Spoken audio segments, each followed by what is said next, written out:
It began with an onion. I used to live in Chicago until about July. My parents live in Ann Arbor, Michigan, which is 4 hours away, and so they would drive to visit me, and when they would drive to visit, they would bring everything, like everything my mother thought would be interesting to me: a single hair tie, a crumpled up receipt from CVS for toothpaste, because you keep these things, and also all the food that they were going to eat while they stayed with us, and anything that my mother was concerned about, like might go bad in her refrigerator. So they arrive, and there's like this endless procession of bags into my kitchen. And once those are all squared away, my mother and I are going to go through all the things that are going to enter my refrigerator. This is what my husband and I call grocery show and tell. So she's like, Panera leftovers, sweet potatoes from 3 nights ago, a pack of peas, 1 chickpea. And I'm like, okay, that's great, Mom. So we get through, my dad says nothing.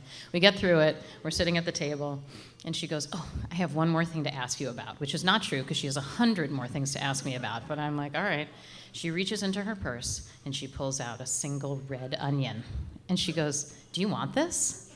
And I'm like, why did you buy an onion that you're not going to eat? And she goes, oh, I didn't, Lisa did. So Lisa's my little sister, and she lives in New Jersey, and we're in Chicago.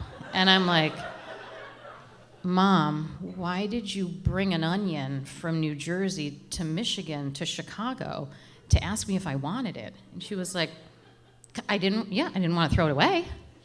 And I'm like, okay. So I look at my dad, and he's like poker face. This is not new. The man has been through it all now. They've been married 50 years. So yeah, he just has like the longest, slowest fuse until he doesn't. So anyway, the next day, walk into the kitchen. I find my mother elbow deep in the garbage disposal. And I'm like, oh my God. Apparently my dad had cut the tops off strawberries so he could put them in his cereal, which he does every morning. And she is not approving of how he has cut the berries. And so she's reaching in to retrieve them. And not only is she doing that, but she's retrimming them and then eating the trimmings and setting the stems aside. I'm like, oh my God, this is happening. So I'm like, Mom, and she just looks up at me and goes, you and your father. And I'm like, what? Apparently we like share the gene for subpar berry trimming. So I, immediately head down the long hallway to tell my husband that I found my mother in the garbage disposal, and like that's just fine. And also, again, my father said nothing. Scolding doesn't faze him.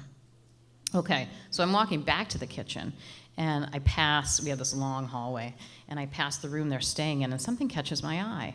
And it's a pile of dirty tissues on the floor next to the garbage can.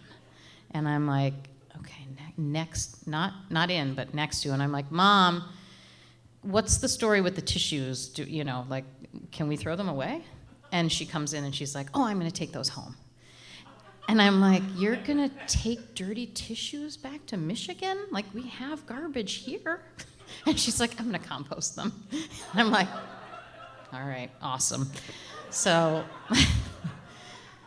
again, my dad, no objections, not yet.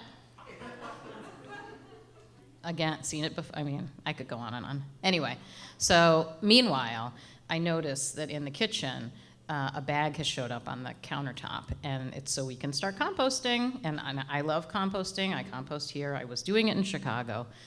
It kind of drove my husband crazy because he didn't like the container of rotting food on the counter. I get it. I put it outside. A squirrel got it. I didn't do it anymore. But my mother's here, and she needs this, so we're doing it. She needs to supervise the cleanup of all meals and all food that makes its way in and out of rooms in our house. So that means that after every meal, my father in particular, like, dutifully brings her the dishes, and she takes a quarter sheet of paper towel, and after putting the food scraps in the compost container, then wipes it down, puts the paper towel, because you can also compost that, and then allows my father to wash the dishes. And he inevitably screws up, and then she's like, just give it to me and get out of here, you're so unhelpful.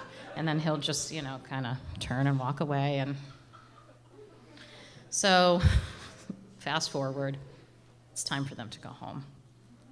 And now we have to do grocery show and tell in reverse.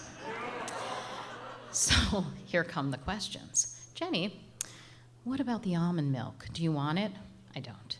What about the lactate milk? I don't want it. What about that one cherry tomato from Trader Joe's? It's rotting. What about the eighth of a bagel crust your daughter didn't eat last night? No. What about the teaspoon of mayonnaise? I'm like, oh, Mom. And I'm like really trying to keep my cool, but I don't know how to tell her that I don't want any of this food because it's gonna like break her heart. So I'm trying to keep it together, but you know who isn't keeping it together anymore is my father, Milt, who is now like pacing the room and is getting agitated. And I'm like, this is very interesting. So we're getting through it, but he's like, we gotta go.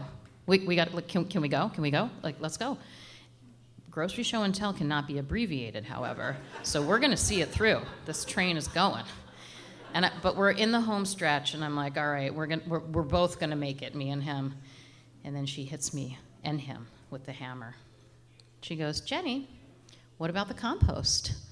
And I'm like, I'll just take it, to the store where the farm picks it up.